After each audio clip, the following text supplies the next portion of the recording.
Hello. Hello, good evening, Jess. Good evening, everybody. How's it going? Yeah, pretty good. How are you? It feels like it's been ages. It has been a long time. First time this year that I've seen you. Happy New Year, Jess. Yeah, I would ask you how your Christmas was, but that feels like bad luck. No, that's the cut-off has gone for that. That cut is absolutely gone. But nice to see you, and I can see a lot of you are already commenting, tuning in. Yes. Hello, everyone. Simon, I'm looking forward to our advertised Christmas tasting in February. Wait, what? I don't know. That's what you said.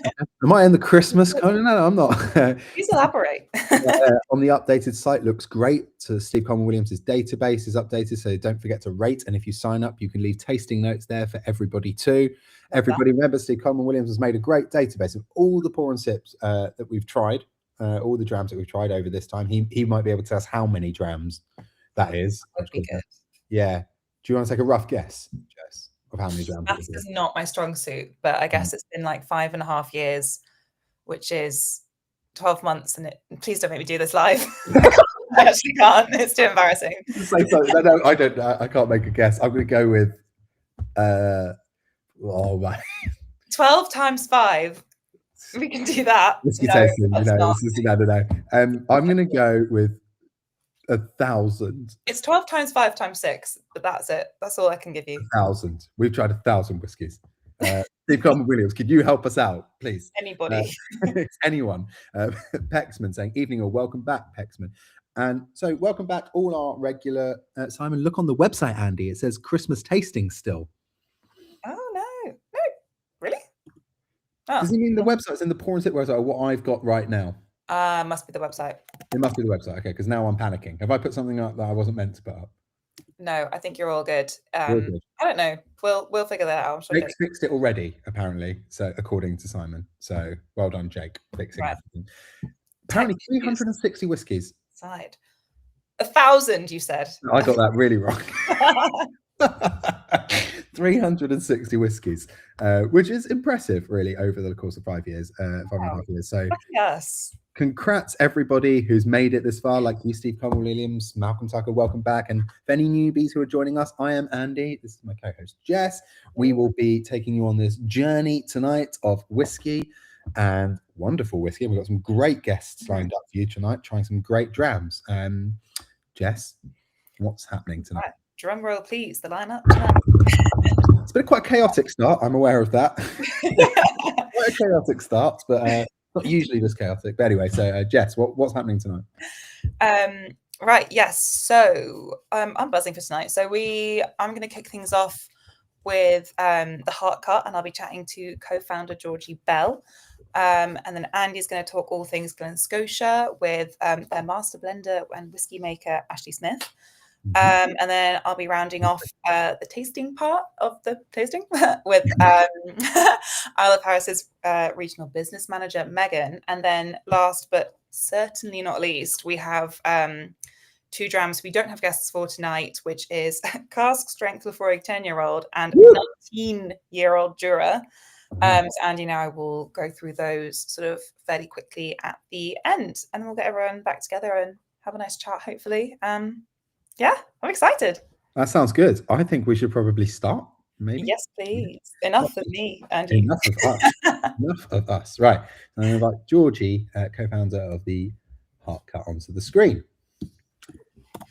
How's it going? Hi, very well. How are you? That was a great introduction. Yes, you're welcome. I feel like you two have colour matched quite well. I actually did think this when we both rocked up. On Thursdays we wear purple? I don't know. I feel like I need glasses now and a maroon top. Yeah. And long blonde hair. Imagine if Christy was here, that would throw If Christy was here, yeah. Exactly. If you stick out in the office, for sure. Exactly. Well, thank you for joining us. Yeah, I'm really excited. I just poured the whiskey into my glass and just like already having a smell. But before we get to the liquid, it would be really cool to hear a bit about you, because you've been here, there, everywhere in the industry. So like a whistle-stop tour of who you are would be amazing. Yeah, so I have worked in whiskey for about 15 years. I started my whisky career at the Scotch Malt Whisky Society, the OG independent bottler, as I see them in my eyes, up in Edinburgh. Before that, I actually, while I was at university, I did my undergrad dissertation on whisky and regional identity, and then did a second degree in distilling because, why not? So was with the society as their global whisky ambassador, and that really opened my eyes up to the world of independent bottling and also the world, like the whole world of whisky. And it also kickstarting my traveling as well, because then I ended up traveling around the world for like 8 months of the year for 8 months, really. Sorry, 8 years, 8 months of the year for 8 years across the Scotch Malt Whisky Society. And then I joined Diageo and then Bacardi as well. And then most recently, I looked after all of Bacardi's craft brands from an advocacy perspective. So We're dropping in. that shocked her off screen, really. I mean, I have that effect on people. So yeah, I've worked in whiskey for a really long period of time, basically, and I love it. I love the people that make it, the people that work within it, the people that drink it. I love the stories about all of the distilleries. I love the variety of flavors, the full breadth of flavor, and for me specifically, I just love how it's grown around the world and all of these passionate makers who are making whiskey that has a true sense of place. Yeah. I suppose bringing out the geographer in me, but also has a quality that stands tall on the world stage as well. Yeah, couldn't agree more. So I guess the jump from I guess you're still representing whiskey in a way as, through your independent bottling. So yeah, how did you then make the move to becoming an independent bottler at the Hearach Cup? So I've always wanted to do my own thing, and I suppose working with really big companies is an opportunity to learn and be a sponge and learn as much as you can. And Fab, my husband, and I founded the Hearach Cup in September of 2023, but it took us 2 years to get there. We were really learning, planning in the background. And we made the jump, I think, because of a passion and also a frustration. Passion for the world of whiskey and its growth, as hopefully you can tell by my excitement in my voice about working within the whiskey industry, but a frustration because I love independent bottlings and I love the flexibility that being an independent bottler gives you to show the world the way you see whiskey and sort of be almost like a curator or as someone who can guide people across the whiskey landscape. But I got really frustrated that for the most part, so I'm going to put boutique-y to one side here, but for the most part, independent bottlers were mainly focusing on Scotch. And lots of jargon at the fore, lots of in-jokes, no clear identity of why the whiskey tastes the way it does, no storytelling. And for me, it's the stories of these distillers, often these groups of friends with a why not, what if attitude that make the whiskey come to life for me in the glass. And those are the stories that not just me, but all of my whiskey friends, whether they live and breathe whiskey or just like a dram, they also like them as well. And so Fab and I founded the Hearach Cup to inspire a more explorative drinking experience, to guide people through this landscape, to spotlight distilleries we love across the world, whether they be household name or rising stars, and to say to people, we love this distillery. This is a single cask or a small batch from them. We think they should be on your radar. This is just one example, but go out and explore the other whiskies that they have. So just like you curate your pour and sip boxes, we kind of do that as well from a portfolio perspective. Interesting. Okay, so it's kind of like it's like an accessibility thing, but I guess you're also pairing a lot of that transparency and like you can get geeky with it, but you're also going into the real storytelling side of it as well. So it's sort of humanizing it a bit more. 100%. And two things I want to pick up on there. So transparency, we only buy our casks from our partner distilleries. Okay. We don't buy from brokers ever. And I don't think there's another independent bottler who can say that 100% about the whiskey they bottle. And that means that everything the distillery knows, the drinker gets to know. Okay. There's no, this, who owned this cask beforehand, who was re-racking it. it's every bottle is a collaboration between us, and it would be a lot easier for us to buy from spreadsheets. Okay. But it's all about those like relationships and stuff. Exactly. And it's about the authenticity of the whiskey, I think, for me in the glass. And secondly is the geekery aspect.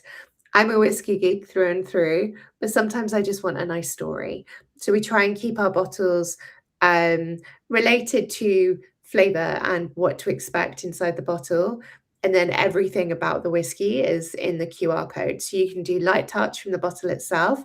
You can scan a QR code. You can find out everything about the distillery, why it made the cut, you know, everything you want to know through that. Like all of our whiskies are non-chill filtered and no caramel coloring. We don't print that on the bottle. Right.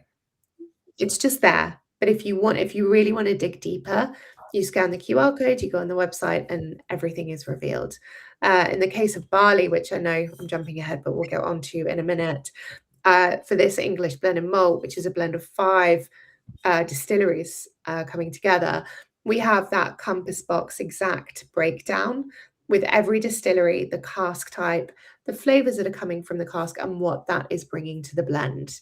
And that's really important. Again, that transparency. Yeah, I like that you go into the why, and it's not just giving you sort of like dead information. As if you don't know, then you understand what, you know, why you made those choices. But no, let's get into the whiskey. Let's get into Barley. Yeah. So tell me about this, because it's the first core release, right? Yeah, house pour, we're calling it. I say that because I was at dinner with some friends in November, and I was like, I brought out a bottle of Barley. They like whiskey. They don't live and breathe it, but they like it. They were like, this is amazing. And I was like, I know, it's our core release. And they were like, what's the core release? And I was like, that's jargon. Yeah. So this is our house pour. This is, for me, and I hope I'm in fair company when I say this, this is our Monday to Thursday whiskey. Perfect timing then. It's Wednesday. No, it's Thursday. We're right on the cusp here. We're right on the cusp. We're right on the cusp. It's lucky it's not Friday today, because we wouldn't. Yeah. This is a Monday to Thursday whiskey, in the sense that we wanted to create a whiskey with barley that we knew was just yummy. And a friend of mine bought a bottle, and then I messaged him saying, what did you think? And he was like, oh my God, I really liked it, but I wasn't concentrating on it. I was doing the laundry, but I'll go back and analyze it tonight. And I was like, no, it's there to be your laundry dram. It's there to be your late night working dram. It's there to just be a yummy, yummy whiskey that you don't need to think about, that you know is good quality. So Barley is, I suppose, a love letter for us to the rise of English whiskey. We worked in collaboration with 5 leading English single malt distilleries to make it. 2 of which we'd worked in the past with from a single cask perspective. So the Cotswolds and White Peak, you have both of those single casks on your website as well, on the Master of Malt one. And then we also worked with the English, Adnams and Copper Rivet. And as I said, when you go and look into the blend in more detail on the website, you've got that full breakdown of all of the distilleries. What's really cool about Barley, I find, though, is that we kind of reverse engineered it. So we have on our website this whiskey matchmaker. Mm-hmm. It asks you fun questions, but they are fun questions, like, it's toast for breakfast, what are you spreading on it? Or it's Saturday morning, you're heading to your local bakery, what are you picking up? Is it anything chocolatey, a cinnamon roll, loaf of sourdough? Cinnamon bun. Yes. Cinnamon roll, yes. Cardamom, whatever. Cardamom, yes, very nice. Oh, okay. Are you choosing right now? I'm just going to see what my match is. I'd like to know. Okay. I mean, I don't know the whole process. Making live, that would be insane. Yeah, I'm like, I did write it. I had someone be like, was this written by AM? I'm like, no, we wrote this quiz. It's fun, but we wrote it. But in the back end of it, we've actually had like over 6,500 whiskey drinkers fill this in. That's cool. Yeah. So we're actually able to see what 6,500 whiskey drinkers like from a flavor perspective, not just in whiskey, but in life. And so we've taken some of those flavors and gone, that would be amazing for barley. So we specifically, the tasting notes on the side of the bottle, I know you don't have them on the on the little mini, but on the bottle are strawberry jam, thick vanilla cream, cinnamon buns, fresh raspberries, and orange blossom. And so then we thought, right, we know the distilleries we want to work with, we know these tasting notes, and then we started picking casks. So the Cotswolds make such a fruity, elegant, like excellent whiskey, and it's so good in first fill red wine STR casks. So there's that, and that brings that sort of like summerberry element. There's new French oak casks from the Adnams. It's bringing that cinnamon bun spice. There's first fill bourbon casks from the English. It's bringing that lovely vanilla cream element. And so working with this exceptional master blender, we can't mention her name until the summer, but she's amazing. We were able to sort of like layer those on top of one another and create Barley. So wow, you must do every release like the back of your hand. Like it's crazy. So just the data you got from the quiz on the site was what made this, basically, is what you said. Would you do that again for like something else, or like maybe another quiz to find out? Yeah, so the quiz is always running, so it's always there, because we've released to date, outside of Barley, 22 different single casks from 8, or 2 of them are small batches, so 20 single casks, 2 small batches, from 18 distilleries across 11 countries. Okay. So yeah, that's a huge breadth of styles, of flavors, of geographies. So we created this quiz to help guide people through and say, by answering these, we think you're going to like this. It's kind of like, this is what we think you like. You might not have heard of this distillery before, but trust us, like from this quiz and from our work and background, we think you might like it. Yeah.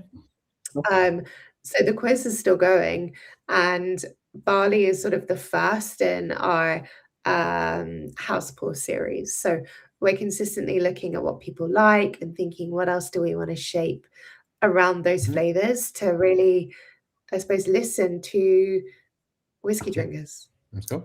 It's interesting because obviously the name doesn't immediately shout English whiskey. So I was wondering if the sort of components will always stay the same of this house pour, or if there's sort of room for it to flex. Room for it to flex. Yeah, so the idea with our house pour range is that we've got barley now, then in the future we'll have corn and rye. So it's a celebration of grain. And then underneath that, it's a celebration of provenance. And that's why we've kind of focused in on English. Sure, we could have done a Scottish blended malt, but there's a lot of Scotch out there. And I love Scotch whiskey. I've worked in that for 15 years, but there's this whole world of whiskey out there. I'm really excited by some of the distilleries that are up and coming in England, a place that has over 50 whiskey distilleries and growing. And working alongside our excellent master blender, we're able to keep the flavor of the whiskey the same as a small batch, but swap in and swap out distilleries from time to time, because Barley is our way of being able to tell more stories. And it's a way of us being able to talk about more distilleries so that other people discover them. Yeah, I love that each one can sort of get its own time in the spotlight. Exactly. Andy, how are we doing for tasting notes? Yes. Just going back. So sorry. Okay, Steve Conn Williams. Not usually this chaotic. You sure? Haha. No, it's not. Peter Gilmore, to the nose. I get straight away barley. That's good.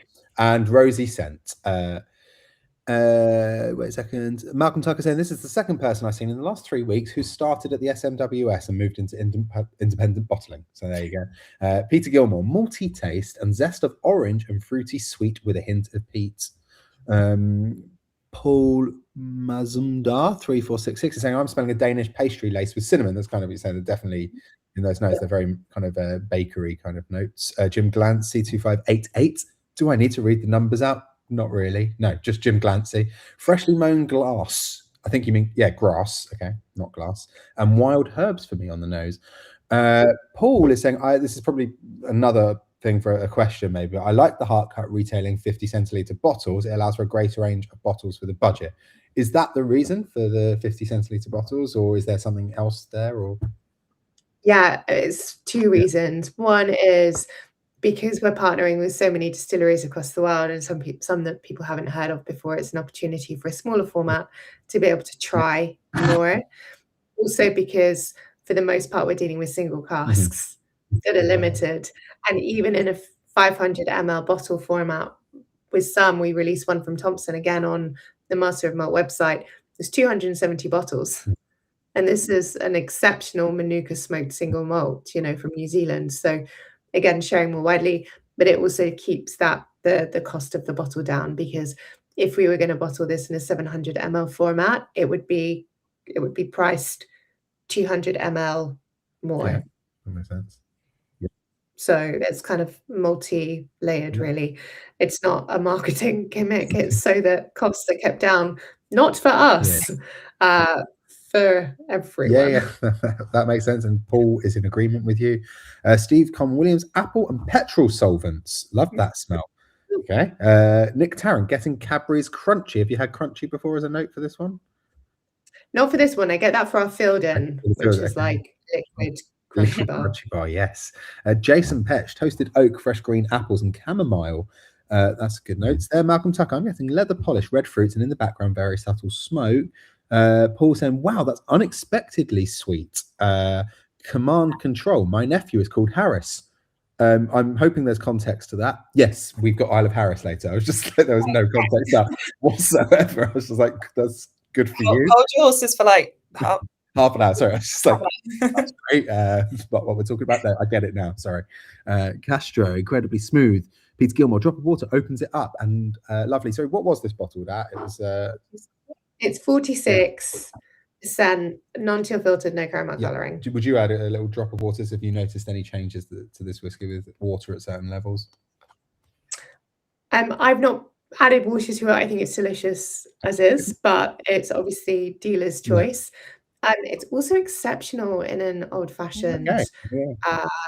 And we have on our website a recipe for a spiced honey syrup that anyone can make at home. And then I've seen a load of bartenders play around with like strawberry and rhubarb in like, imagine like a strawberry jam whiskey sour with this. I've seen people do that, which is really, really good. Yeah, well, that sounds amazing. Simon said, getting a hint of Haagen-Dazs ice cream on the nose. Any particular flavour of Haagen-Dazs for more to be even more specific? Siegel Williams, this is really sweet. Parma violets, maybe a sharpness of licorice. Malcolm Tucker on the palate, I get malt cereal, cinnamon buns, black pepper, and finishes zesty orange marmalade. Question from Peter Gilmore, where'd you get your peat from? Is that just general? There's no peat in this one, right? No, but there is 6.9% of White Peak. White Peak make a lightly peated single malt, and the 6.9 and 6.8. Let me just double check. The White Peak is 6.9, and it's an ex-red wine with French oak heads and American oak staves, and it's recharred over smoke. But it is such an infinitesimally. That's the word. Can I stop? Is that a word? Yes, infinitesimally. I love that. Is it not? I want to check it up because I'm going to start using it if it is. I love it. I think it's a very small amount. For me, this isn't a smoky whiskey. I always get very hesitant with using the word smoke in a tasting note. As soon as you put that out there, people are going to think that it's smoky. But tasting notes are subjective. What I've written on the bottle, what I've said, what we've all written, that's personal, and no one can tell us that we're wrong. Which is glorious. That's the great thing about tasting notes. Kaisa saying, would this work in an old fashioned, or is it too smooth? Well, I think that question may have come before. Absolutely. To you, but yeah, so it would. Yeah, and again, the recipe is on our website for a spiced honey old fashioned. It's really good. There's actually a bar in London that's doing a Valentine's Day special this weekend as well. They've put it in a Negroni, so like a Boulevardia or whiskey Negroni. How is that? Riding House Cafe. Okay, cool. Yeah, it's a restaurant group, and it's really, really good. So yeah, it mixes very well. Okay, that is for anyone in London to go and check that out. Wild-Eyed Bill is saying, anyone done the quiz on the Hearach website? Mine comes out at number 10, White Peak. Very good. Yeah. One of, let me see, 527 bottles, bottled at 55% ABV, lightly peated, single cask from White Peak, fully matured in a tawny port cask. Ooh, Yeah, it's really good. It tastes of like smoked blackberries and strawberry jam on a barbecue and burnt ends and bacon frazzles. That sounds right up my street. That one does. Yeah. Real Boinga saying, I do get orange peel and toast on the nose. I'm guessing toast is the barley. Steve Coleman Williams, ooh, spiced honey syrup. That might need to be tried. Yes. And that's kind of blah, blah, blah. Yeah. Oh, hold on. Malcolm Tucker saying infinite. Can you repeat it, Georgie, the word? You can never repeat it again because apparently it is a word. It is. It's apparently, yeah. Yeah, There's no doubt it was a word. We just didn't know it. Infinite simile. That's what Infinitesimally. Infinitesimally. Oh, I've ruined it. That's great. Yeah, infinitesimal is a Okay. word and it means extremely small. Okay, that's great. It is a word. Malcolm Tucker's proved it. Everyone's proved it. It's a great word. We'll all be using it from now on to describe anything really small. Peter Gilmore, I did the quiz and White Peak too. What from the quiz, do you have like a winner that's been like the most kind of matched with people you don't? I'd need to double check. Everyone is so different though, because like I can't remember how many questions we've got on there, but it's like it really depends because they're quite specific in terms of flavors. Yeah. Okay. So I was going to say, so I guess there must be making such a point of that each of your releases is like from such a different place and presenting such a different flavor that like it's, you know, it's so tailored to each person by answering those questions. Yeah, 100%. And also with each release, we're trying to teach something different about the world of whiskey, but not in like a teaching way. So like our latest release that we've just bringing out officially next week, but you've already got on your website. It's from New Riff. It's our 22nd release. And it's our first bourbon. So it's a really lovely chance for us to talk about Kentucky straight bourbon. So we're always looking at like, what's new, what haven't we done, what can we talk about within the whiskey landscape that's a nice story. Okay. Oh, everyone is dropping out at the moment. This is nuts. That was me this time. Well, I guess like kind of on that subject then is like what are you looking to next? I know obviously that's a new release and that's really exciting. But like what sort of, I feel like you're going to complete the world too soon. You're going at such a rate. Well, we don't just like tick off a country. We're consistently like talking to people, learning more about different distilleries. Myself having worked in whiskey for so long, I've got a little black book of distilleries that I absolutely love across the world. And there's still so many more that we haven't shone the spotlight on yet. But our favorite thing is just to listen and learn and read and see who are people excited about it and who deserves a little bit of love. And we'll only partner with a distillery whose whiskey we'll drink at home. This is us saying, we love this. We drink their whiskey at home. We think you should all discover it as well. So more of that basically for the year ahead. But yeah, our next big release is coming out next Friday officially. And it's from New Riff, and it's a 3-barrel blend that New Riff has created for us. New Riff is, I think there's so many synergies between us and them, sort of the newer kid on the Kentucky Bourbon Trail up in sort of northern Kentucky, putting a new riff on old traditions. Again, what we're doing at the Hearach with an independent bottling landscape.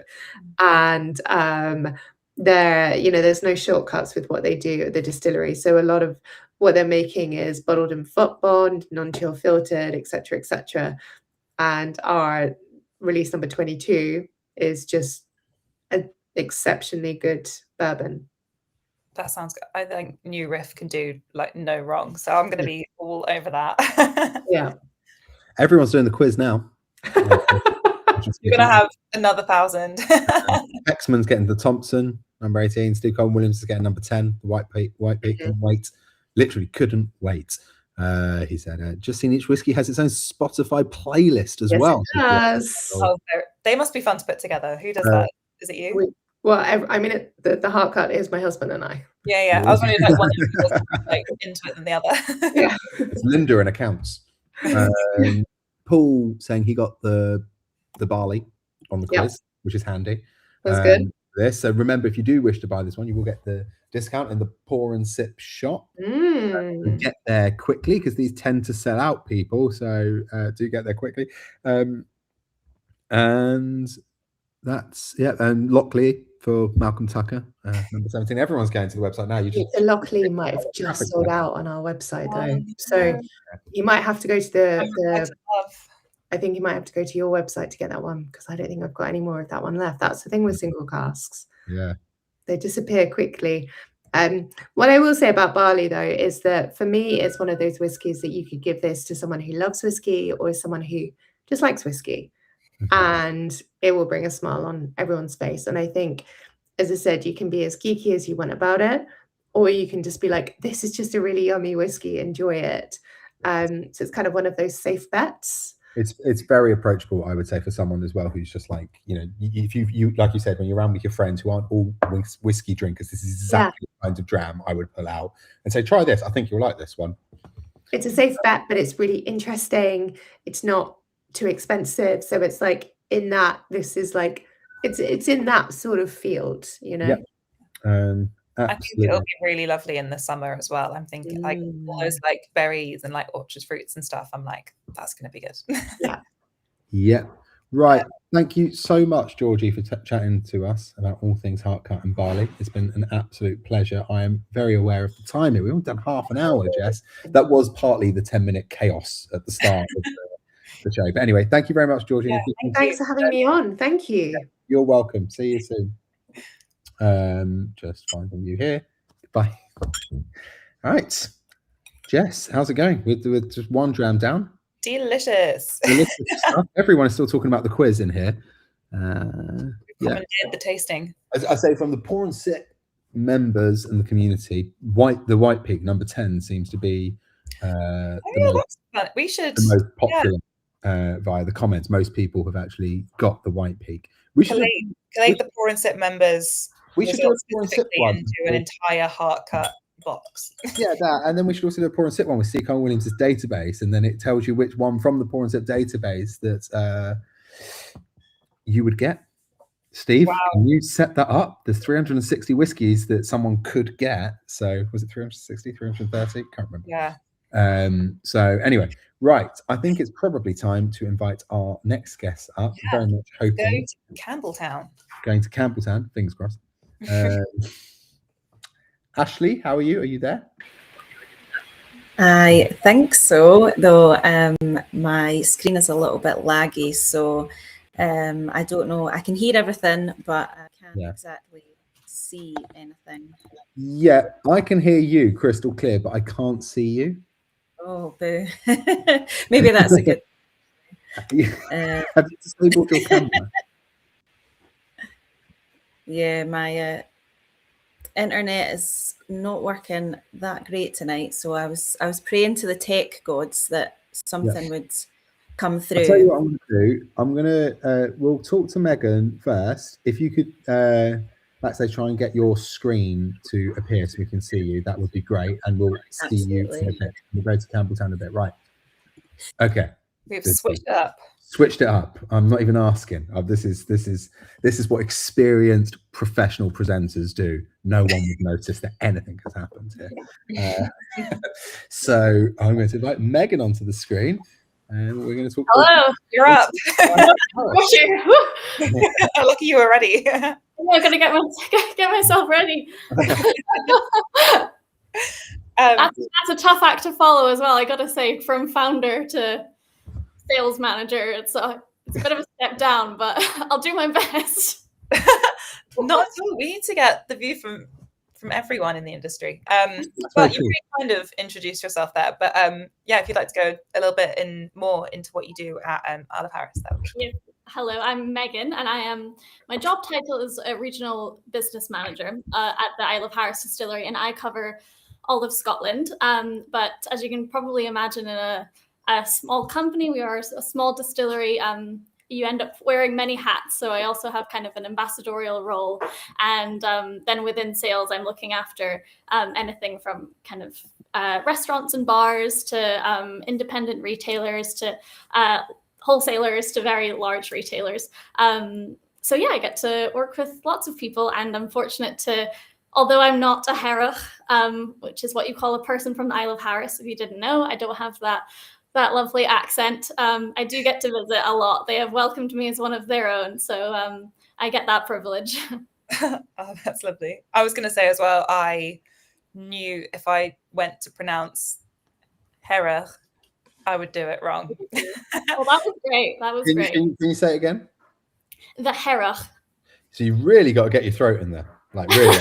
Like And really actually, any it's, phlegm up. and that's me as a non-Gaelic speaker, but I've even noticed on the island, even within Gaelic speakers, they pronounce it slightly differently. So some would say like Hearach, and some would say more like Hearach. Okay.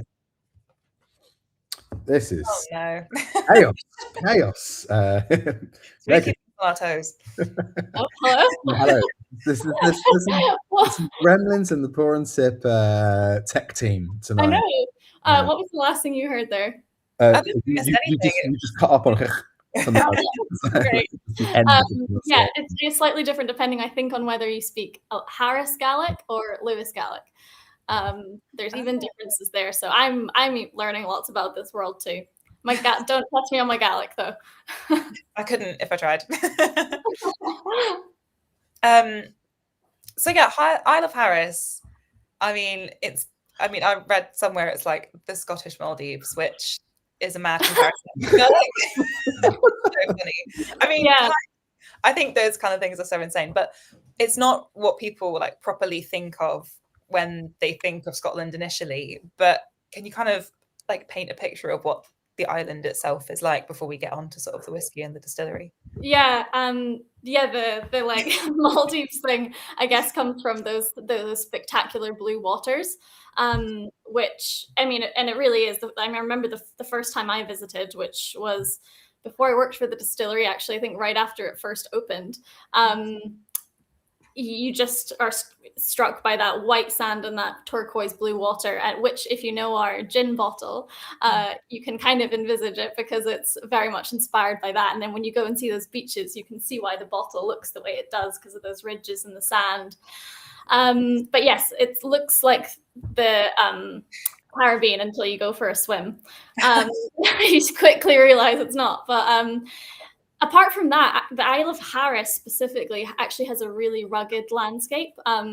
It's almost like the surface of the moon. It's got this really distinctive grey rock. It's called Lewisian gneiss rock. And it's very different to Lewis. It's the Isle of Harris and Lewis are actually attached. It is one island, but different communities, different islands. I'll get in trouble from the from the natives if I get it wrong. But Lewis is quite a little bit more flat. It's very green. There's a lot of lochs. Whereas as soon as you drive onto Harris, it goes right up and it's all this really dramatic grey rock. And we actually have that to thank for I think the soft kind of character of our spirit. So they say that the Isle of Harris has the softest water in all of the UK. And if you can imagine, it gets filtered through that Lewisian gneiss rock. It's like one of the oldest types of rock in the world. If we have any geologists in the chat, they can maybe confirm. But we have that to thank for our really soft water. And that then adds to the character of the whiskey, of course, or that's one of the three ingredients. So the water makes all the difference. I mean, it sounds idyllic. It is a beautiful place, and the distillery itself is in Tarbert, which is just it's a little bit sheltered from the elements. And Tarbert, I actually learned means a crossing place. So when you're at the distillery, that little bit of land is actually really narrow from one side of the water to the other. And it turns out that it's because it would be a crossing place that Vikings would use to move their what do you call them? They're longboats. So rather than going all the way around the island, they would carry them over the Tarbert, over the crossing place, a little bit of land to get to the water on the other side. That's cool. That's why the town's called Tarbert. I bet that comes up on the Harris pub quiz all the time. So the distillery itself, obviously you mentioned the gin already. But so sort of like the timeline from the gin to the whiskey, if you could like just talk us through that and kind of like how it's evolved. Yeah, so the distillery opened its doors in 2015, and we started with the Isle of Harris gin. And I mean, also the distillery was founded, really, it was the idea of a guy called Anderson Burr Bakewell, who is American. Famous for his tarts. Yes, and he had actually visited Harris with, I think, a university friend in his youth, and as many people do, I don't know if you guys have ever visited the island, or if anyone in the anyone listening has, but people do. A couple of people have said Malcolm Tucker said only managed a brief visit to the distillery last summer whilst waiting for a ferry one to go back. Harris is a beautiful island. Someone else, I can't remember, but go on, carry on. But yeah, like people do become so quickly enamored as soon as they visit the island, and as did our founder. But as many islands do, it had this issue of rapidly declining population because of kind of lack of opportunities for work for young people there. So they would move away to the mainland for work, and then they, perhaps would settle on the mainland and not return. So obviously you see the population decline. And he thought, what's a way that we can prevent this happening long term, and we can create a source of sustainable employment to keep people on the island and to benefit the local economy. So he thought, let's make a distillery. They're there for a long time. And so it was always going to be a whiskey distillery. But obviously gin you can make much more quickly. What we couldn't have anticipated was the phenomenal success of the Harris gin, which we're to this day, so excited by and grateful for. And we wouldn't have the Hearach whiskey if it weren't for the Isle of Harris gin. So yeah, the gin that was back in 2015. It's unique for its sugar kelp botanical. It has this beautiful, which is hand foraged by a local guy called Lewis Mackenzie, the kelp man. And then it afforded us basically the time and the cash flow, frankly, to be able to really wait on the whiskey. So that was a huge privilege too, is that we weren't in any rush, which is also a common trait on the island, I would say. Everything takes time, life takes time, and that's definitely something culturally that also then impacts the whiskey. We were in no rush to release it. So it was 2023 when we released the Hearach. That was the inaugural release with the grey label. And as I said, a Hearach is what you call a person from the Isle of Harris in Gaelic. It is, if you're familiar, it's more bourbon influence, 85% bourbon casks, 15% sherry. And it's just very lightly peated at 12 to 15 ppm. And then 1 year later, in September 2024, we released the Hearach Oloroso Matured, which is our star of the show tonight. So there she is. So this one is the same distillate as the classic Hearach. So your peat level is the same in theory. And it's a full maturation in first fill Oloroso sherry casks. So it's lived its full life in those Oloroso sherry casks. And this is the same bodega, and they're the same sherry casks that we got that we used for the original Hearach. So if you remember, the original Hearach is 85% bourbon, it's 11% Oloroso, and then 4% Fino sherry, less commonly used in whiskey maturation, but it's a dry sherry. That just gives it that lift. The classic Hearach for me is almost like a summery dram. It's such an easy drinker, really approachable. This is kind of like the richer, spicier big sister, I would say, which I wish I was the spicy big sister. But Yeah, so this is almost for me the wintry dram. You get those classic kind of sherry notes, the richness and the kind of spiciness. Again, would love to hear what everyone has to say about it. It smells like fig roll. Do you know fig rolls? Oh yeah. It smells like fig rolls. I love that. It's really nice. It's really nice. I haven't had a sip yet. I like this. I like it. It's got that beautiful texture and that gorgeous color it's taken from the cask. Yeah. But also you can tell it's not like a sherry bomb. It's not overly sherried. It's not super sweet. We didn't want to lose the like kind of subtle character of the kind of Hearach DNA. We just wanted it to complement that. So yeah, Slange. Yeah, absolutely. All right, I jumped ahead. Oh, you've already drunk it? Come on. I did. I had a sip while you were talking. I'm sorry. No, that's absolutely fair enough. It's really nice. Well, I was going to say, sorry, before we dive into those notes, it's just interesting because like you might think it'd be quite sweet and fruity, but I think the reason it's so drinkable is that the end, like the finish, is suddenly like there's something like a bit rocky or like saline to it. I don't know. So it doesn't end sweet. So then you're like, I want more. Yes. Anyway, it still has that moorishness that I think the like classic Hearach has. And yeah, it's not like it's not overly sweet. It's still kind of mature and got that like spiciness on the end. What's interesting I think is the way that the peat has behaved. Obviously we have kept it really light. But for some people, and I find this doing kind of whiskey festivals and things, some people perceive it to be more smoky than the classic Hearach, and some people perceive it to be less smoky. So I appreciate it's tricky when you don't have a side by side, but for me, I've got the original there. I might do side by side later with this. I have got it back there somewhere. For me, the classic Hearach, and this will depend on your sensory kind of capabilities, but I barely get the smoke on the nose, and then I get it quite like initially on the palate. It's soft, but it's there. And then with this, I can definitely sense it on the nose, and then on the palate, it comes up on the finish. And then I find it like a slow builder, kind of it just embers away there.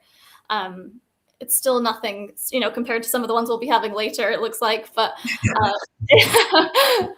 no, I really like this. It's absolutely lovely. Deacon Williams is saying tint apricot and vanilla ice cream on the nose. Jason Petch, yes, raspberry jam, fig rolls, absolutely, heathery peat and delicious. Malcolm Tucker, nose on the Hearach. Did I get that? Was that enough? Beautiful, beautiful. Yeah. Yep. Okay. Phlegm, that's what you want. Phlegm, that's what you want. More, the better. I'm getting light smoke, herbal notes, and chocolate.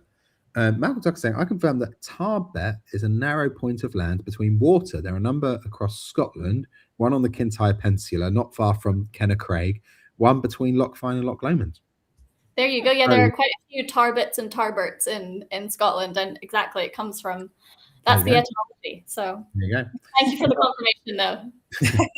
Command Control saying, right, so he still has a nephew, Scottish nephew called Harris. Now there's more context to this because we are talking about the Isle of Harris now.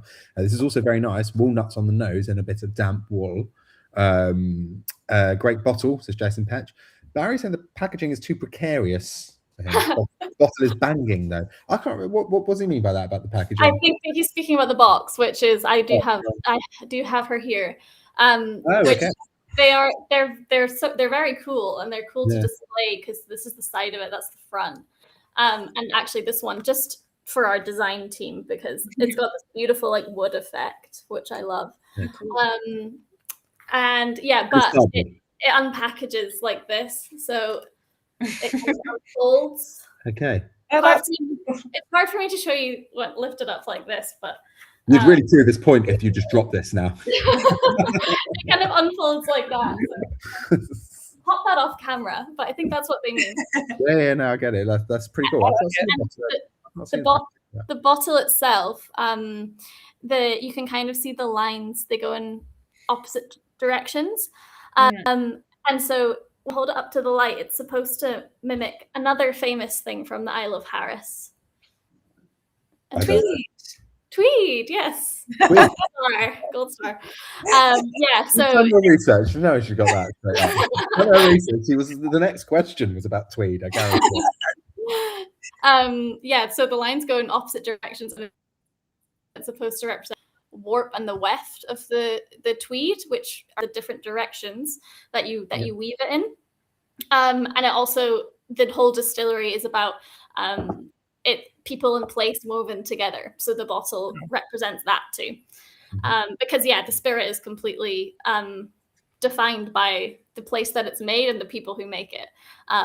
So, and it's also for the people of Harris. So there's kind of symbolism within the bottle too. But yeah, it's pretty and it's ergonomic too. I was. Oh, sorry, carry on, Andy. I'll just get these three. Seacon Williams says smouldering gorse smoke. Oh. So dried garden herbs. Pexman, this is lovely. Paul knows herbs, thyme, nectarine, and light smoke. Malcolm Tucker, palate on the Hearach, lightly smoked nuts, vanilla, clove, sharp orange, finishes leather, tobacco, and more nuts. Command control, yes, fig rolls, that's it, and walnuts. And yeah, I really fancy some fig rolls now. When was the last time you had one of those? Never. I've never had one. Maybe like one ever. What? I don't know. Oh, It's man, been a long time. It's been a long time. Yeah, It's got, for me, it's almost got like a ginger cake or something too. It's great. Yeah. And Paul Mazumdar is saying on the tongue the smoke's more noticeable in contrast to the others. I'm also finding this quite sweet. Martin Hutchings is saying dark chocolate. It's lovely. And Steve Carl Williams just says tweed. Yeah, tweed. Correct answer. Yeah. Tweed. It's a tasting note. Yeah, just tasting note is tweed. Yeah, but definitely like a lot of the kind of nuttiness coming up there, that definitely comes through. And that, like perhaps saline note that you mentioned, Jess, you can imagine our warehouses, they're the warehouses with the best view in the world, is what I always say, because there's that on the west coast of the island in Ardasig, a town called Ardasig, and they're looking out over the Atlantic. So I wouldn't be surprised if they've soaked up some of that Harris breeze. Yeah. Yes. I was going to say about obviously sort of, obviously the purpose of Harris is to like make great whiskey, but also, to sort of revive the island in a way. And I read somewhere that the average age of like the distillery staff is 25. Wow. It's so crazy. I mean, I don't know if like anyone can verify that. But yeah, that just goes to show that like people, I mean, I feel like the notion of whiskey being like an old person's drink, it's like not even the people who are making it now, Yeah, I think that was probably the like average age of our distillers, because the distillers themselves are a pretty young team. And I mean, pretty much everyone at the distillery, especially on the island itself, within the production side, have been like kind of trained up in their craft. So especially like from early days, like Shona, our master blender, she self-admittedly didn't know anything about whiskey before she started this journey. She learned about gin, and then she learned, we took on obviously consultants from the industry, these huge names, and they came and they taught the people of the island these skills in distilling and blending whiskey. And Shona just happened to have, they did kind of sensory tests, plastic palate and like sense capability, which it is like if you sat and have a drink with her, it's a great time anyways. But she can, if you can give her a cocktail and she can just tell you like every single ingredient in it, and Wow. she just has that skill set. And so the rest, can be learned through experience, I would say. And our distillers, the same, like we had some that had come from a distilling background, and some, like Thomas is always my example. He I think he's 27 thereabouts, and he was a fisherman before he became a distiller, and actually just in September last year we went to Whiskey Live Paris, which they tend to take salespeople, but then we want people from the production side too. So he went from Harris to Paris, and he was chatting away to folk about distilling, and he was like, yeah, I couldn't imagine ever going back and being a fisherman again. They're like, what? Kind of like, I can't believe this is real life. It was amazing. So God, that's so cool. What a pivot. Exactly, yeah. Well, I was going to say as well, I think there's actually quite a lot of similarities between Isle of Harris and the Hearach in that, you know, like you're very transparent about a lot of the details. You're obviously so embedded in storytelling. But yeah, and I quite like how, you know, like wherever there's a whiskey on your website, it's sort of like, you know, your tasting notes are your tasting notes. Like you can't be wrong. Here's just a guideline. And I guess when you go to tastings and you have that kind of like mindset, do you get some people giving you really like specific and really like sensory tasting notes? Yeah, and I love that. I love when tasting notes are obviously like evocative of a memory for someone, because I think that's much more like authentic. You know, it's like, oh, this reminds me of fig rolls that I used to have at my granny's house or whatever. Like, it obviously evokes a specific memory. Like your sense of smell is so connected to your memories, to your sense of place.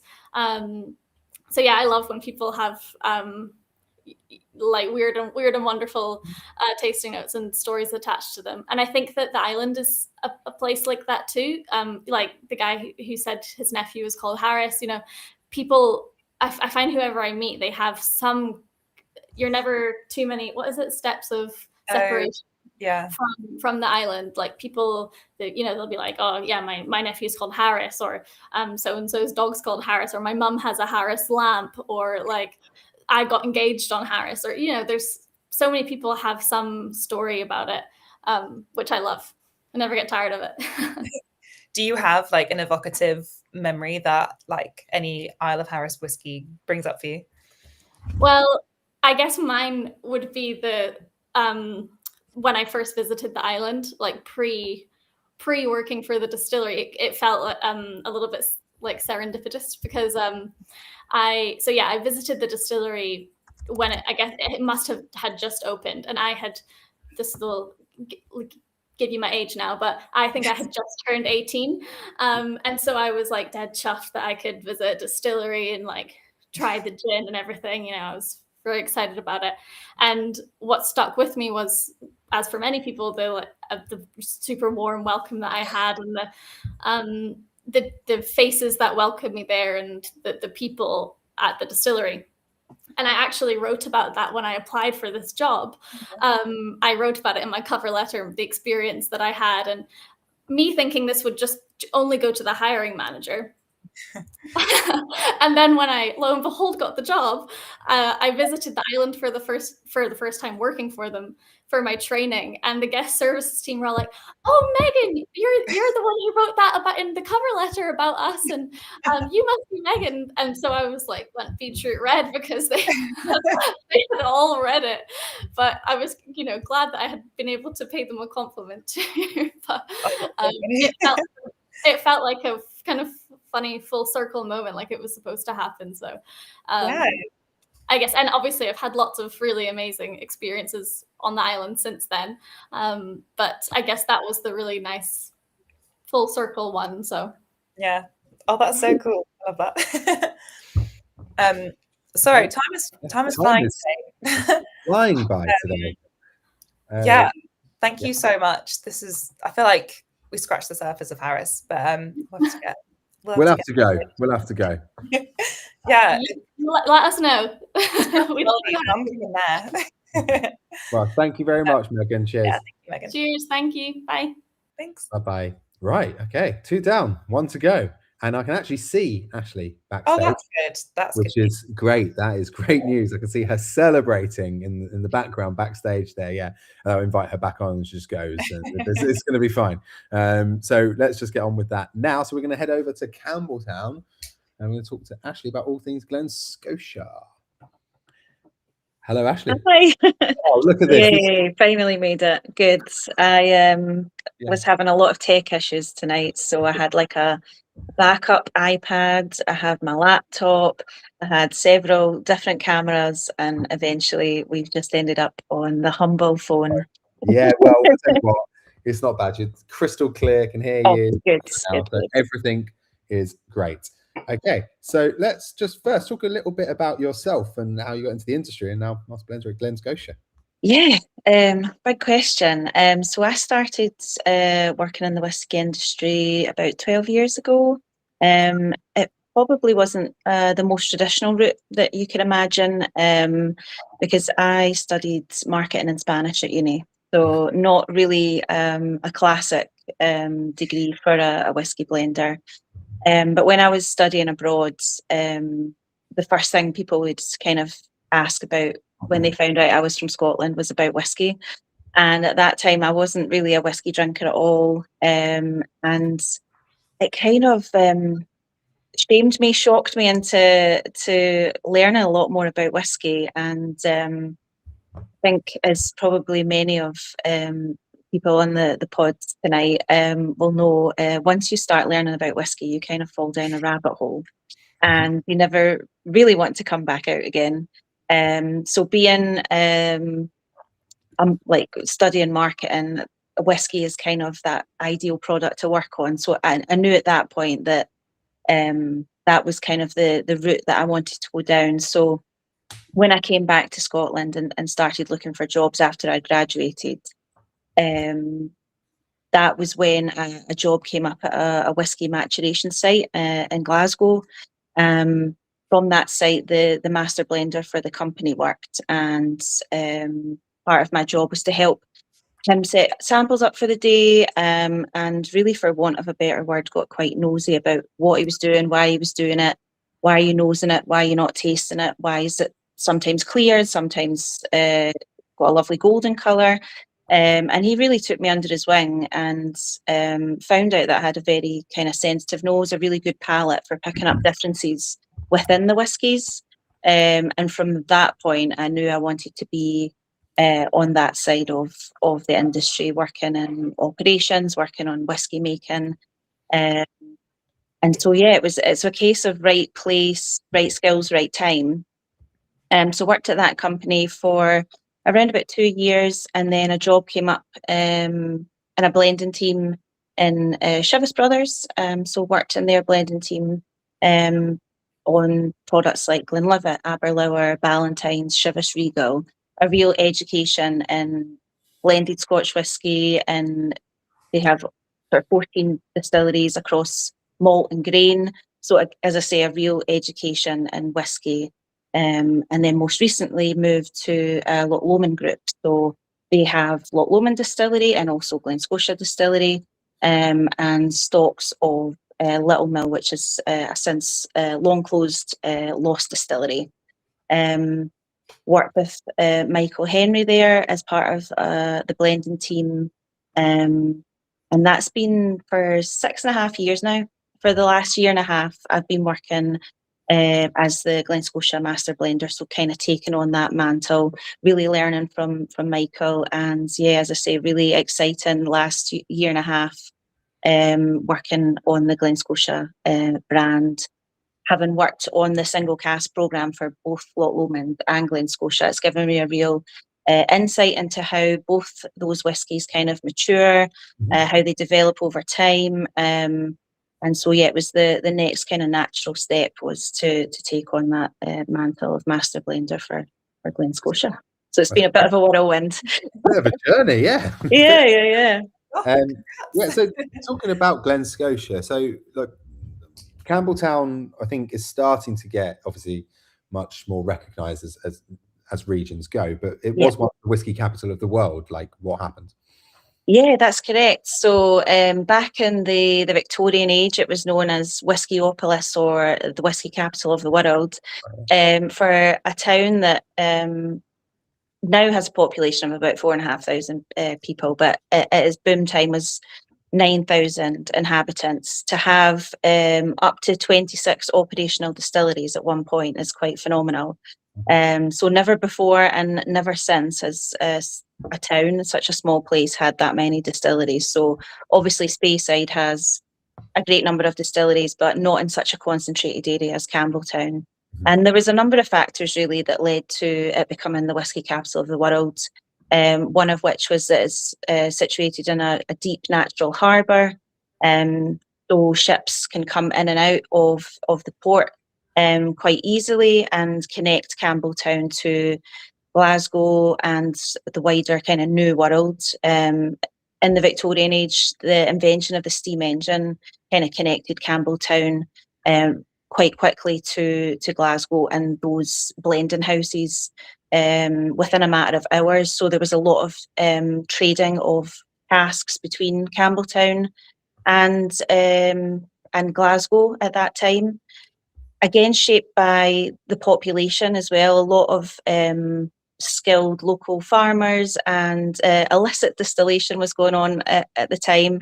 And so when taxation laws changed to make legal distillation much more viable in the sort of 1820s and 30s, the people that had been distilling illicitly in the hills and glens of the Kintyre Peninsula then developed into a legitimate business. So with that arable farmland as well and that farming knowledge, there was a ready supply of grain.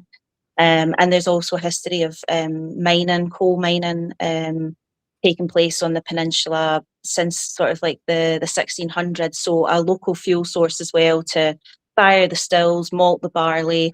Yeah, just a real sort of combination of factors which led to it becoming the whisky capital of the world. Now, obviously, it's now the smallest whisky region of the 5. There's only 3 operational distilleries, and so it's really exciting for us to be one of those kind of flying the flag for that Campbeltown style. Again, when you talk about whisky and regionality, there's a real DNA throughout the kind of region of Campbeltown. There's shared distilling practices, fermentation practices, which mean it's such a readily identifiable spirit. It's oily, it's robust, it's got a lovely salinity throughout the whisky itself. Do you want to talk to us a little bit about like what that kind of and what that distinctive style is? I mean, I've always said this Campbeltown funk thing, but I think it's salinity kind of thing. Why is that? Yeah, there's a combination of factors. So I would say all 3 of the distilleries have these kind of short, squat stills, relatively kind of slow distillation, which really develops a sort of oily, robust character. All the distilleries, again, have a really long fermentation time. So that means that the spirit itself is really fruit forward. The average fermentation time for us at Glen Scotia is around about 128 hours. Typically, a distillery will maybe ferment for 60 to 70 hours. So that extra time, it doesn't give us more alcohol, but it gives us more kind of flavour. It gives us more esters within the whisky itself. And I think we're tasting the 12-year-old tonight, which on the nose, that fruit character comes through immediately. That's almost like pineapple cubes, real tropical fruit flavour. Someone actually, the first note that I had here was nose on the Glen Scotia 12, mango and pineapple. Yeah, totally. That tropical fruit. And that for us comes from that super long fermentation. It's to get a little bit technical, it's like a secondary lactic acid fermentation. It doesn't sound very sexy or very nice, but what it gives us is real fruit character, a real richness to the mouthfeel. And then when we distill in those kind of short squat stills, it's given us that robustness as well. And I think that salinity, that coastal sea spray that you always get with Glen Scotia is again because there's that suggestion of oiliness on the mouthfeel, and you get that real salinity, that mineralic quality. It's very distinctive and it's very recognisable, and I think that's why people love it. But being one of the few distilleries left in Campbeltown, there's obviously another one down the road which is very popular as well. But does it create this kind of sense of responsibility to kind of preserve that style of what Campbeltown whiskey is? Yeah, I mean, I think so. We're all very rightly kind of proud of our heritage. Yeah. When we think about, the regions of Scotch whisky, it's the one that's most identifiable. You can have a smoky Speyside, you can have an unpeated Islay, but when Yeah. it comes to Campbeltown, they all have a really strong DNA. It's that big Campbeltown character that just hits you immediately, and you know that you're tasting a Campbeltown whisky. And again, that's one of the main reasons why the whiskies were so popular in the Victorian age. And for that kind of 100-year period, if you were drinking whiskey, it was more than likely a Campbeltown whiskey, because it was so favoured by the big blending houses because of its distinctive character, that oiliness, that salinity, the robustness. And those practices still go on today. So we still have our rack and pinion mash tun, which is a really traditional way of producing whiskey. And again, I think that's one of the factors that contributes to the mouthfeel of Glen Scotia when we use that rack and pinion mash tun, combined with those short Scot stills and that long fermentation. It's just big Campbeltown character. It's in the glass. It immediately kind of is so distinctive. Yeah, absolutely. Tonight we're drinking the 12. Where does that kind of sit in like the range? Yeah, so we launched this actually really recently.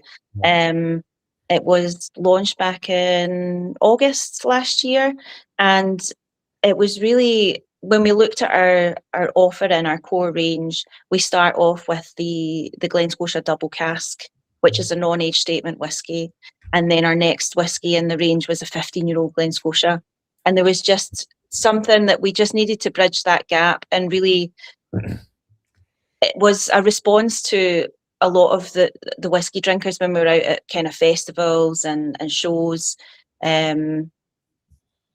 They're looking for natural presentation. They're looking for an age statement. They're looking for that distinctive Campbeltown character. So the 12-year-old is 100% first fill bourbon, 46% ABV. So we're keeping, again, all those natural oils, the viscosity of the whiskey that is so much synonymous with Campbeltown. And we really wanted to celebrate that kind of distillery character without any cask influence kind of overshadowing that distinctive Campbeltown, that distinctive Glen Scotia DNA. So loads of tropical fruit.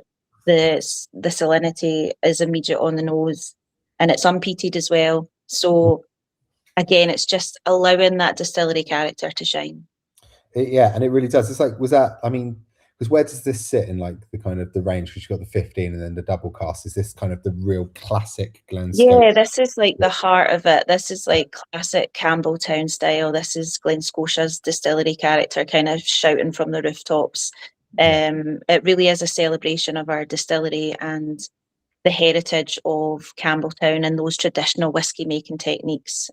And I love the fact that it's like, obviously you've released this quite recently as like a new release, but it's like a 12-year-old, first of all, just bourbon cask, Campbeltown whiskey. That's it. It is. It's just really, yeah. sticking a map and like a flag in the map and saying this is what Campbeltown is all about. Yeah. I really love that, because I think obviously there's great things about whiskey in general, but I do also have a real soft spot for something when it's just really like, this is what it is and this is what we're selling. This is, and I think that really is this. It's a 12-year-old, got an age statement on it, no fancy cask mixes or anything like that. This is bourbon done, Yeah, it's really the kind of story of when Loch Lomond Group took over Glen Scotia Distillery, because Glen Scotia Distillery, as I say, is one of the 3 prevailing distilleries in Campbeltown. But much like the town, it's had a bit of a potted history where whiskey is come, this demand has been super high, and then in the 1900s it petered away, and there's periods of growth, there's periods of the distillery being mothballed. And so when Loch Lomond Group took over in 2014, that's when our distillation started to ramp up. We've really focused on consistency, and now we're able to tap into those stocks. So hence the kind of 12-year-old age statement, and being able to create a consistent flavour profile going forward. And that's how it can be part of the the heart of our distillery, the heart of our core range. Love it. Jess, do you want to go through some of the tasting notes that we've got here? There's a couple of questions as well. Yeah.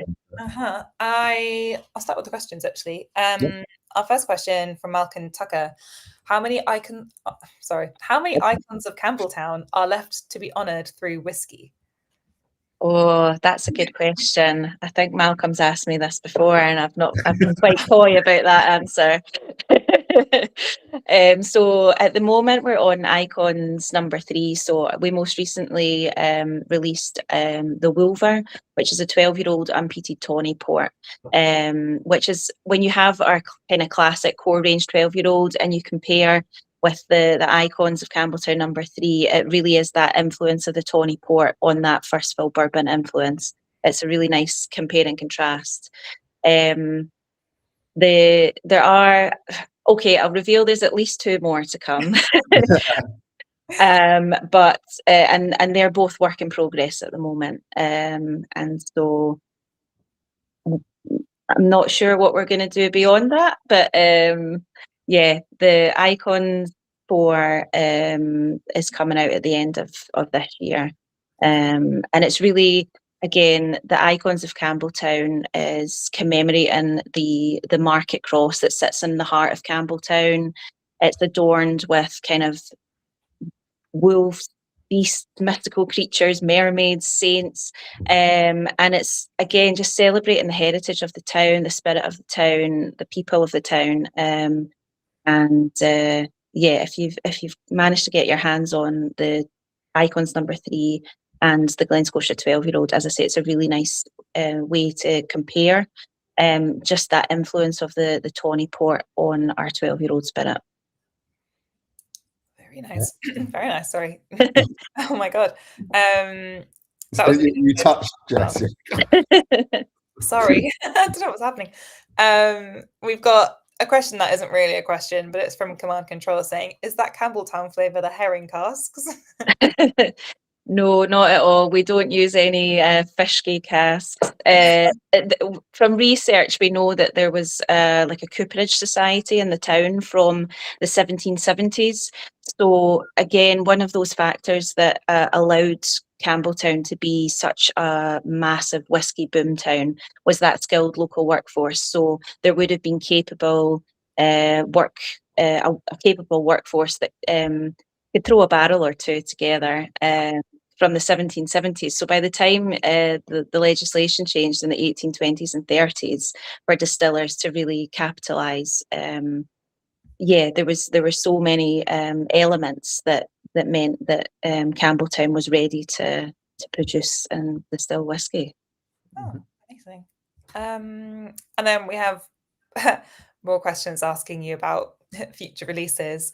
This is from Simon saying, as you mentioned festivals, do we have any hints of what we might see as this year's festival edition? Oh, I mean, it's super lovely that people are so keen to find out about our future releases. The festival won't be revealed until next month. But what I will say is it's the first one that I worked on after Michael Henry handed over the mantle of Master Blender of Glen Scotia. So you're not really supposed to develop whiskies for your own personal taste. But I was a little bit indulgent with this one. And yeah, given that it was the first one, so She's a big fan of herring. So. Yeah, so herring casks. No, what I will say is it's very similar to our first ever Campbeltown Malts Festival release. It pays homage to that a little bit. So if people know what our kind of first what was that? Campbeltown Malts Festival releases, then they can Google that. But I'm sworn to secrecy at the moment, so all will be revealed in the next couple of weeks when we start to roll out the campaign for the Malts Festival. But I'm super excited to invite people to the distillery. It's like such a highlight in our calendar, where we have our own day within the Malts Festival week. and people can come to the distillery, do tours, walking tours. Myself and a couple of other members of the team host different master classes. So this year, Gary Mills is going to be doing a deconstructed festival.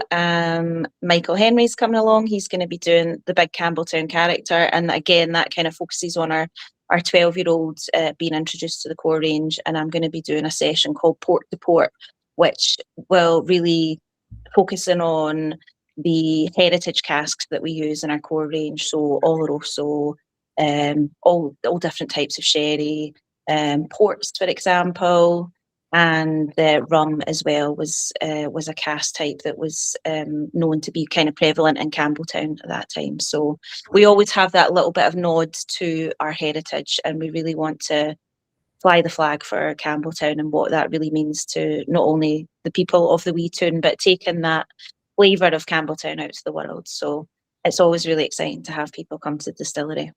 Yep. Oh, that sounds like it'll be amazing. Yep. It's such a fun day. Quite a lot of notes coming through about So many notes, so much pineapple. So much pineapple. Malcolm Tucker with mango, pineapple, heather, honey, and sea breeze. Mm. Jason Petch saying such a nice nose, tropical fruit and banana, cherry and cream. Paul Mazandar, pineapple, golden syrup, a touch of vanilla and salt. I get a lot of like salted caramel vibes on this as well. Yes, salted caramels. I know I get a lot with Glen Scotia. Majority of our new make is filled into first fill bourbon, so you're getting loads of that vanilla creaminess coming through. And because this one's 100% first fill bourbon, you're just getting waves of that kind of salted caramel, kind of creme brulee note going on. What would you use this like cocktail wise? Oh, that's a great question. I really enjoy a Rob Roy. Maybe that little bit of cherry in there to kind of elevate that kind of vanilla oak spice coming through. Nice. But yeah, I'm happy drinking it neat at the moment. I've not even added any water. As I said, it's 46% ABV. There's a real nice richness to it, that oily mouthfeel. If you do add a little bit of water, I think it just releases some more of that kind of tropical fruit note. Everybody's palate's different, and as long as you're drinking it and as long as you're enjoying it, have it whichever way you want. Got a good one here from, sorry, I've got a good tasting note from Paul Mazandar again saying it tastes like a very alcoholic pina colada. Yes, love that. Malcolm Tucker said my favorite Glen Scotia whiskey was the 2024 9-year-old. Reminds me of the sherry from my local tapas. Oh, nice. Real boingo. So I totally agree with the pineapple, which says throughout. Steve Coleman Williams, pineapple mango definitely works for me on this. Whoever said it initially. Everyone's trying to guess your release that's coming up. Everyone's thinking Tawny Port, Ruby Port. First festival release was peated Ruby Port. Our Pour and Sippers will dig this out now, so they'll be able to find out. Jason Petch, I love this dram right up my street. I've only had the Victoriana before, but this I prefer this one.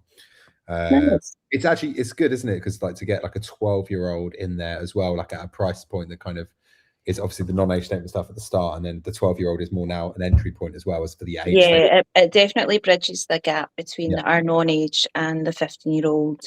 The 15-year-old again is showcasing the distillery character, but has a very short finish in the Oloroso sherry, so adding just a little bit of dried spice and dried fruit.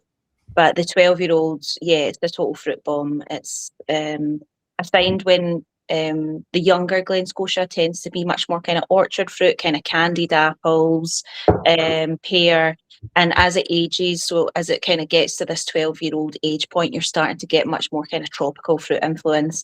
And again, that comes from our long fermentation and how that's developed within that first fill bourbon. So loads of kind of coconut, vanilla, alongside that kind of really rich, kind of unctuous, kind of tropical fruit vibes. So it's perfect kind of. It is a really, really nice dram. I'm very conscious of time because we still have 2 drams to get through, which is quite crazy, really, because we've done an hour and a half. This is going to be a long one tonight, guys. So strap in. This is going to be a long one. We're going overtime. No, but thank you very much, Ashley. It's You're been a very welcome. I'm pleasure. thankfully was able to make it on after all my Oh. tech issues. So thank you for your patience there, and Worth the wait. really chuffed to hear everybody's tasting notes and how excited they are about future releases as well. Perfect. Thank you so much. Cheers. Right. Ah, Right. so Oh, good. well, yeah. Well, guys, thank you for sticking with us. But it's been such a great evening so far. We're going to do just a quick whistle stop tour of the next two. Speedy. Obviously, We there's got a a lot- cask strength for the there's a Laphroaig. lot to drink tonight, and you know, I would say a Laphroaig 10 cask strength as the fourth dram in. Bold, pour and sip, bold. Okay, but yeah. Anyway, are we starting with this one, Jess? Is this what we're doing? I mean, well, we're not. Yeah, we can start with either. I think because usually we go not peaty, but as we're not sort of officially tasting them. Yeah, exactly. Okay. I mean, this is usually one of the ones I look forward to just in general releases. For anyone who does like Laphroaig 10, just as it is, the 40%, this is like kind of like the Spinal Tap thing. This has been amplified up to 11. So everything you like about it, just dial it up to 11 for 10. And this is what you get from this. It's just pure, unadulterated Laphroaig. Everything, no dilution, no chill filtering. What is it bottled at this year? So this is batch 16, so this is 58.5%. It's just absolutely stunning stuff. For anyone who doesn't know, Laphroaig is just one of those distilleries that people either love or they hate it. I weirdly, I would say my gateway whiskey, which is rare. Yeah, exactly. Rare. People usually are just like, oh, I like a kind of softer kind of, I don't know, like a Bourbon. an Aberlour 12 or something like that. I don't know. But for me, it was the Laphroaig 10 cask strength because I'm a big fan of stuff that just tastes mad when you first try it. Yeah, exactly. And that was this. I was like, what is that? That is crazy. And it is, but you know, it's very famous for this very medicinal TCP iodine kind of salty and smoky note. Again, very much love it or hate it style, but it's kind of part of its charm. More importantly, I mean, it's one of the distilleries that still runs floor maltings, 4 of them for a portion of its barley, which kind of keeps that house character alive. And it's unusual for a distillery of the size of Laphroaig to do that, and kind of sets them apart from their neighbours in Islay, so Ardbeg and Lagavulin. This is matured in ex-bourbon casks, and you can kind of feel that combination of big peat smoke and sweet vanilla kind of working together. Everything is bigger. Peat smoke is more intense. The salt sea spray notes really jump out. Underlying vanilla sweetness from the bourbon cask. Yeah, just absolutely wonderful. If you are into peat, this is the one you need to go for. So very powerful. Don't be afraid of it. If you hate it, that's fine, but it's definitely worth a try. Usually with these, a splash of water is absolutely going to open this one up. I do like to try these just by itself raw to begin with. Some people may disagree. Steve Conn Williams says the Laphroaig isn't going near my mouth today. I'm knackered. Pexman, bold indeed. Jason Petch, I love the smell of creosote in the evening. Rattling Dog, that's a great name. Love, just got a bottle of the 25-year-old. I'm assuming you're talking about the Glen Scotia. A real boinga. I think I'll save the Laphroaig for tomorrow, the famous Friday dram. Yeah, guys, it seems like most of you are not prepared to. Oh, wait, Pexman, get in there. Pexman, I'm soldiering on, aiming for 5 out of 5 tonight. We salute you, Pexman, for your absolute bravery and your commitment to the cause, the Porosip cause. He doesn't care what order these drams are in. He will drink the Laphroaig 10 cask strength 4th dram in. But anyway, Jess, let's go for the Jura. Rounding off with pretty big hitter, Jura 19-year-old. This one is cool because it was released in 2018, but it was only available for global travel retail. But now we get to have it, which is nice because sometimes you never get to see them again. So yeah, it's sort of like the high point of Jura's sherry cask collection. Said to be put together to be as striking as the Paps of Jura themselves, which, if you don't know, are like the big mountains on the Isle of Jura. I feel like Jura is sort of like, it gets a rep for being like, you know, this island with like one road and like one distillery and 30 times more deer than people. And George Orwell holed up there and wrote 1984. I did not know that. Is that where he wrote 1984? Oh, yeah. Really? Okay, I did not know that. I think, yeah, it's a thing. Okay, so it's a real thing. That is definitely a thing. But yeah, but it was Jura's kind of process is interesting because it was basically the Jura we know and love today. The distillery was rebuilt in the 1960s with super tall stills, like so tall they nearly wouldn't fit on any boat ever, 7.7 meters tall. So that creates a really light spirit. But then the fermentation, it like runs long enough to kind of bring out a bit of tropical fruit and some malt, but at 54 hours, it's kind of relatively short. Like you have some that are like 90 hours now. And yeah, the sort of hallmarks of Jura are like peaches and cream, this grassiness, like a little bit of rocky salinity. Jura famously has these, I don't know if you've had this, Andy, Jura famously has these bubble machines that like jet out peach flavored bubbles and you have to run around and like eat them. Just me. It was a thing. I don't know if they still do it, but yeah, so peach is like a big part of the flavor profile at Jura. But yeah, this one, the 19-year-old, obviously after maturing for such a long time, initially in American bourbon barrels and then finished in Pedro Jimenez sherry casks that had held the sherry for 40 years. So this one's very rich. It's like it's leathery. Like you're not really getting much of that sort of peachy, grassy, you know, Jura character. Like it's there, but you've got a lot of this like leather sort of spices. Like it's one to really mull over. Also, like if you haven't look at the color, woo. So I think both of these drams require consideration. So have them if you'd like tonight, but also spend time with them another day if you want. You people are all soldiering on. I mean, I like who's it said it? Yeah, Command Control. And I'm doing them all. That laugh is Boston. I don't know what Boston means. Is this I assume it's good, but yeah, keep soldiering on.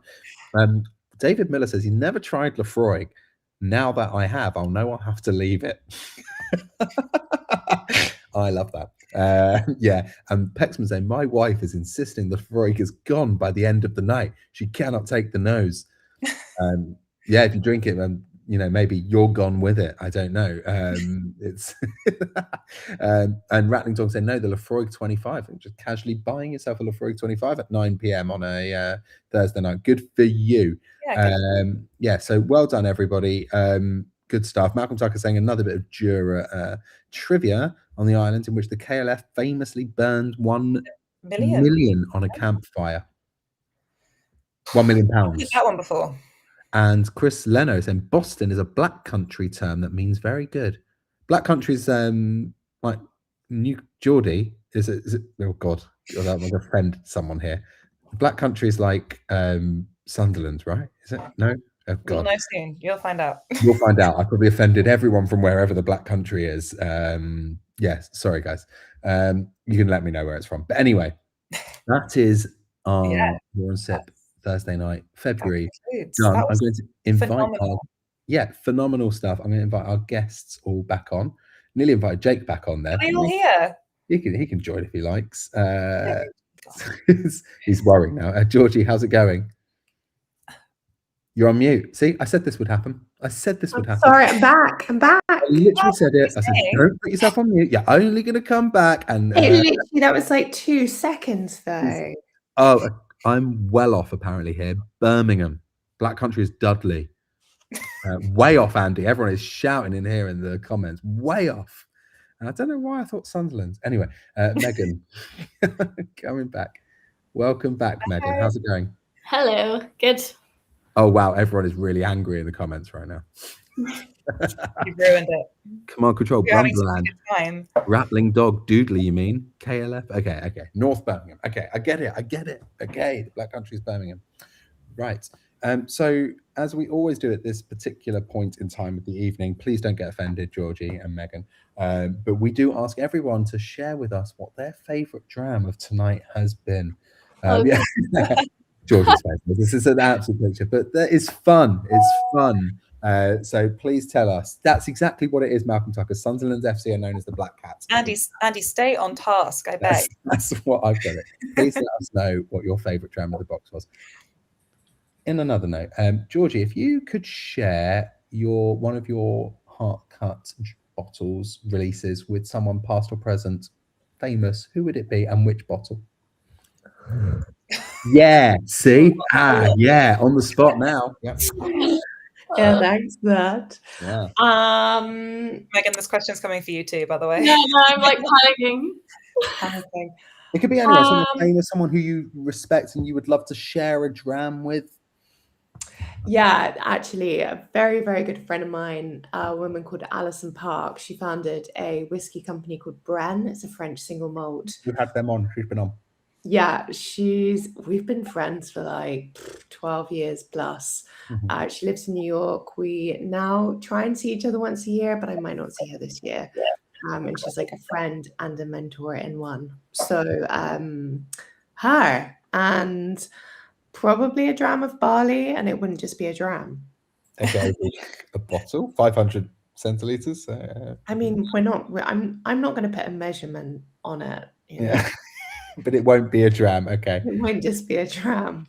That's a very good answer. That's nice to know. Yeah, we had Bren on. She, I can't remember when it was. Why was it? Really interesting stuff.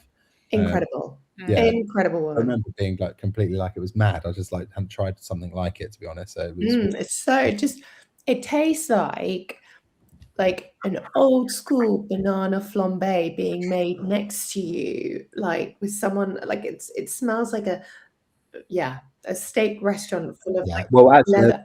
Anyway, I'll stop. Command Control saying that Bren is the summer drink of choice for him. It's amazing. Caramelized banana flambe. Yes. Megan, what about you? You've had time to think. I know, yeah. Right, okay, so who would I share whiskey with? I definitely would like to share the Hearach with my granddad. And he was not from an island, but from the very, very north of Scotland, and from Thurso, like the most northerly town. And he did speak a bit of Gaelic, and he liked a wee whiskey. And I guess he would have shared that with my dad, and it was kind of through my dad that I got into whiskey a little bit. So it would be nice to share one with him, or I'm maybe inspired by this, like Stevie Nicks.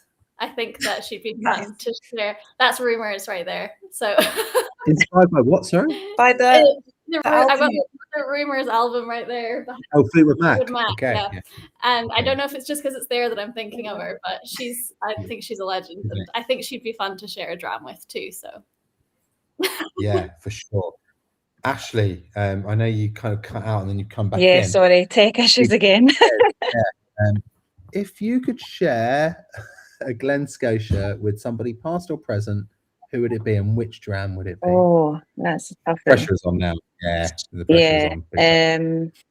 I have to say, I always enjoy sharing a whiskey with my dad. He's kind of like my biggest fan, and I always like to share anything new that I'm working on with him.